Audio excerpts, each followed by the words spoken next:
কলকাতার উপকণ্ঠে মহেশতলায় সেই তুলসী চারার রাজনীতির ঘৃণ্য প্রদর্শনী আমরা দেখলাম কয়েকদিন আগে। বাংলার রাজনীতির ভবিতব্য কি এই সাম্প্রদায়িক রাজনীতি? তবে শুরুতেই যে কথা জানিয়ে রাখি, নির্দিষ্ট করে কোনো ঘটনা, কোনো অভিযোগ বা কোনো ব্যক্তিকে নিয়ে কথা বলা আমাদের আজকের এই অনুষ্ঠানের উদ্দেশ্য নয়। সাম্প্রতিককালে পশ্চিমবঙ্গের রাজনীতির যে বৃহৎ প্রবণতা দেখা যাচ্ছে, আমরা বেশ কয়েকটি জায়গাতেই পরপর দেখলাম, ধর্মের নামে সাম্প্রদায়িক বিভাজন সৃষ্টির যে প্রবণতা দেখা যাচ্ছে তা নিয়েই আজ আমরা আলোচনা করব। সাম্প্রতিককালে মহেশতলার ঘটে যাওয়া এই ঘটনা শুধু আমাদের আজকের এই আলোচনার উপলক্ষ মাত্র। সোফিয়া, শুরুতে ওটা বলে তুমি ভালো করলে। এটা দর্শকদের পরিষ্কার করে আরো একবার বলার দরকার, যদিও অনেকেই জানেন আমাদের নিয়মিত দর্শকরা। Fourth pillar with the people ঘটনা রিপোর্ট করে না। মহেশতলায় কি হয়েছিল, কেন ওইভাবে পুলিশ আক্রান্ত হয়েছিল, এগুলো আমাদের আজকের আলোচনার বিষয় নয়। কারণ আমরা রিপোর্টিংটা তখন করেছি সাংবাদিক হিসেবে, তখন নিজের উপর ভরসা রেখে করেছি। বর্তমানে সোশ্যাল মিডিয়াতে এবং তথাকথিত মেইনস্ট্রিম মিডিয়াতে রিপোর্টিং এর নামে যা হয়, আমি 4 দশক রিপোর্টিং করার পর, আমি আনন্দবাজার পত্রিকার চিফ রিপোর্টার হওয়ার পর, আমি 3টি বাংলা টেলিভিশন চ্যানেলের এডিটর স্থানীয় পদে কাজ করার পর তাকে খুব একটা বিশ্বাস করি না। কোন ব্যক্তি কখন কি করেছেন, কোন ব্যক্তি এসে কি করেছেন, কার ব্যক্তির বিরুদ্ধে কি অভিযোগ, এক্স্যাক্টলি কোথায় কি হয়েছিল, এগুলো আমি কারোর রিপোর্টিং এর উপর বিশ্বাস করি। আমরা তা নিয়ে আলোচনা করব না। আমরা আলোচনা করতে যাচ্ছি পশ্চিমবঙ্গের রাজনীতিতে যে বৃহৎ প্রবণতা দেখা যাচ্ছে, যেটাকে আমরা বলছি তুলসী গাছের চারা নাকি বিষ বৃক্ষের চারা রোপণ করার চেষ্টা করা হচ্ছে, তাই নিয়ে আমরা আলোচনা করব। অবশ্যই মহেশতলা আমাদের আলোচনার উপলক্ষ।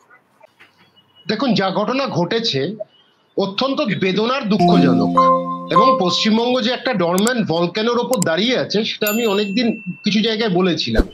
এই মহেশতলাতে আমাকে একজন সমাজকর্মী বাংলার হিন্দু এবং মুসলমান যে সম্পর্ক, সুসম্পর্কটা ছিল তা নিয়ে একটু বক্তব্য রাখতে বলেছিল। সেই বক্তব্যটা যথেষ্ট, প্রায় ৭৫,০০০ মানুষ সামাজিক মাধ্যমে দেখেছেন। ওখানে আমি উপস্থিত ছিলাম, বহু মানুষের ওখানে। কিন্তু এই ঘটনাটা মনে হচ্ছে একটা কায়দা করে একটা স্যাবোটেজ করার জন্য এই ঘটনাটা তৈরি করা। ঘটনাটার একটা উৎস জানতে হবে, কারণ আমার ওই জায়গাটায়, ওই সংলগ্ন জায়গায় মেটিয়াবুরুজ মহেশতলায় আমার নিজের প্রচুর রোগী আছে। আমি একজন চিকিৎসক, তারা আমাকে সেদিনই ঘটনাটা পুরো জানিয়েছিলেন। ঘটনাটা হচ্ছে এটা একেবারে, যে ঘটনাটা ঘটেছে না, রবীন্দ্রনগর পুলিশ ফাঁড়ির থেকে নাকের ডগায়। ওখানে একজন বাইরে থাকেন, বিহার বা ইউপিতে কোনো একজন থাকেন, তার একটা ফলের ব্যবসা আছে। সেখানে উনি ফল বিক্রি, ঈদের সময় বাড়ি গেছিলেন। ফিরে এসে দেখলেন ওই জায়গাটা একটা বেদি বসে গেছে, একটা তুলসী টব বসিয়ে দেওয়া হয়েছে তুলসী গাছের। তো তারপরেই প্রশ্ন আসে, সেখানেই কথা কাটাকাটি, কেউ ওনাকে সমর্থন করে, কেউ আরেকজনকে সমর্থন করে। এই করতে করতে কিন্তু ঘটনাটা বড় জায়গায় যায়। কিন্তু একটা ইংরেজিতে কথা বলে নিপড ইন দ্য বাড, মানে এই ঘটনাটা should have been nipped in the bud by the police. দোষটা পুরোপুরি আমি মনে করি পুলিশ, এবং ওখানে বাজার কমিটি আছে, সেখানে তৃণমূলের লোক আছে, তৃণমূল গভর্নমেন্টে আছে। তারা কিন্তু এই ঘটনাটাকে অনেক বেশি কার্যকরী ভূমিকা না নিয়ে তারা কিন্তু এইখানে পুরোপুরি বসে রইল। 3 ঘন্টা একটা ঘটনা ঘটতে দিল, ঘটনা স্নোবলিং হলো, বড় রকমের একটা ঘটনা ঘটলো, ইট পাটকেল হলো, সাধারণ মানুষের যে জিনিসপত্র, বাড়িঘর, পুলিশের ওপর অত্যাচার, মহিলা পুলিশের গায়ে হাত তোলা, মহিলা পুলিশের ওপর ইট বৃষ্টি, এগুলো সব দেখতে পেলাম। কিন্তু ঘটনার উৎসটা তো এখানেই, ছোটখাটো একটা ঘটনা সেটা বড় রকম বড় আকার নিল একটাই কারণে, পুলিশের কিছুটা না, পুলিশের গাফিলতি ছিল। একটা নাকের ডগায় হচ্ছে, সেখানে পুলিশ খবর পাচ্ছে না, এটা হতে পারে না।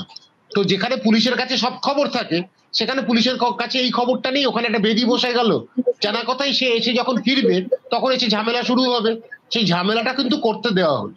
তো আমার বক্তব্য হচ্ছে শুধু মহেশতলা না, প্রত্যেকটা জায়গায় আপনি দেখবেন যেখানে হিন্দু মুসলমান বা মুসলমান বেশি, সেই মুসলমান প্রধান, মুর্শিদাবাদে হোক, সেটা মালদায় হোক, বাকি রয়েছে দিনাজপুরে, এই ঘটনাগুলো ঘটবে। এবং 26-এর আগে এই ঘটনাটা বাড়াবাড়ি হবে।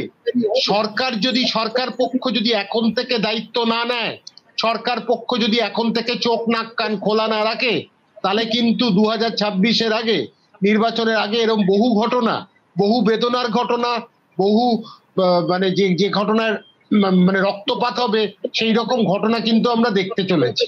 সুতরাং সাবধান কিন্তু এখন থেকেই হতে হবে, কারণ দু পক্ষের মধ্যেই, সে হিন্দু হোক সে মুসলমান হোক, একটা শ্রেণী আছে যারা একটু ওভারলি সেন্সিটিভ, যারা একটু মানে অল্পতেই তারা একটু উত্তেজিত হয়ে যায়।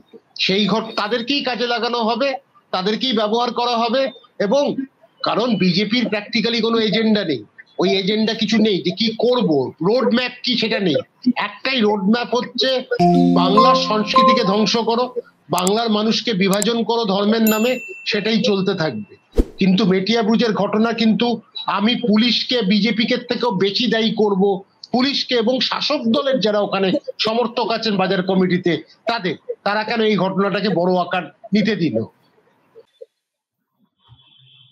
বেদি করে লাগানো হচ্ছে, কনস্ট্রাকশন তৈরি করা হচ্ছে পাবলিক প্লেসে, সরকারি জায়গায় একটা কনস্ট্রাকশন তৈরি হচ্ছিল অবৈধ, সেটা পুলিশকে কেন জানানো হয়নি? ধরো যাক পুলিশ জানতে পারেনি, পুলিশ যদি জানতে পারলো, নিজের থেকে দেখেই জানা উচিত ছিল, জিতেন্দ্র সঠিক বলছে, তাহলে পুলিশ কেন ব্যবস্থা নেয়নি? পুলিশের যে সমস্ত ফুটেজ আমরা দেখেছি সেগুলো মনে হয় সত্যি লাইভ ফুটেজ বলে কিছু কিছু অংশ, পুলিশ খুব ভীত সন্ত্রস্ত ছিল। এই কারণ কি? কারণ হচ্ছে রাস্তাতে একটা 2 ফুট বাই 2 ফুট এবং 1 ফুট উঁচু ইটের বেদি, এটা ভাঙার জন্য পুলিশ আজকাল অপেক্ষা করে শাসক দলের নির্দেশে। ভাঙা ঠিক হবে কি হবে না, ব্যাপারটাকে কোন দৃষ্টিতে দেখবে? পুলিশের এই অকর্মণ্যতা এবং রাজনৈতিক দলের দিকে তাকিয়ে থাকা, উল্টো দিক থেকে রাজনৈতিক দলের পুলিশকে এইরকম একটা বাহিনীতে পরিণত করা, তো অতি সাধারণ একটা আইন শৃঙ্খলা ভঙ্গের ক্ষেত্রে কেন রাজনৈতিক নেতৃত্বের দিকে তাকিয়ে থাকতে হবে? এই বৃহৎ প্রবণতাকে আমাদের মনে হয় অ্যাড্রেস করা উচিত। মহেশতলায় যা হয়েছে সেই ধরনের ঘটনা সম্প্রতিকালে পশ্চিমবঙ্গে বেশ কয়েকটা ঘটেছে, আমি নাম করছি না, আমরা সকলেই জানি। নাম উল্লেখ করা মানে বারবার খোঁচানো, হিন্দু না মুসলমান, কার বেশি গেছে কার কম গেছে, কে জিতেছে কে হেরেছে, এই তর্কে চলে যায়। কিন্তু এই যেটা আমরা বলছি, তুলসী গাছের চারা নয়, রোপণ করা হচ্ছে রাজ্য জুড়ে বিষবৃক্ষের চারা, যার কিছুটা ইঙ্গিত অরিন্দম বাবু দিয়েছেন।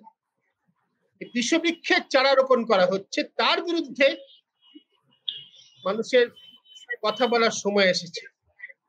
কারণ বিষবৃক্ষে যখন ফল হয়, বিষবৃক্ষ বলে একটা বঙ্কিমচন্দ্র চট্টোপাধ্যায় উপন্যাস আছে, কারো কারো পড়া থাকতে পারে, সেই উপন্যাসেও কিন্তু বিষবৃক্ষে অমৃত ফলেনি, তার শেষটা কিন্তু সুখকর নয়। বিষবৃক্ষ যখন ফলে তার বিষময় ফল কিন্তু চারদিকেই ছড়িয়ে পড়ে, সেখান থেকে কিন্তু কেউ বাঁচে না। সেখান থেকে দলের পতাকার তলায় আশ্রয় নিয়ে, ধর্মের নামে আশ্রয় নিয়ে কেউ বাঁচে না, বিষবৃক্ষের ফল সমাজের চারিদিকেই ছড়িয়ে। এই কথাটা পশ্চিমবঙ্গের শাসক দলের একটা বৃহৎ অংশ ভুলে গিয়েছে। যখন হিন্দু ধর্মের নামে কিছু করা হয় তখন তার প্রতিযোগিতায় নেমে পড়ে। রামনবমীতে যদি একদল 2 হাত লম্বা ত্রিশূল বার করে, অন্য দল 2.5 হাত লম্বা ত্রিশূল বার করার চেষ্টা করে, কিন্তু রামনবমীতে ত্রিশূল বার করার দরকার নেই, বিপরীত রাজনীতিটার কথা কেউ বলে না। আমি সাংবাদিক হিসেবে মনে করি এই কথাটা বলার সময় এসেছে। এই কথাটা জোর গলায় বলার জন্যই আজকের অনুষ্ঠানটা আমরা করার চেষ্টা করছি সোফিয়া।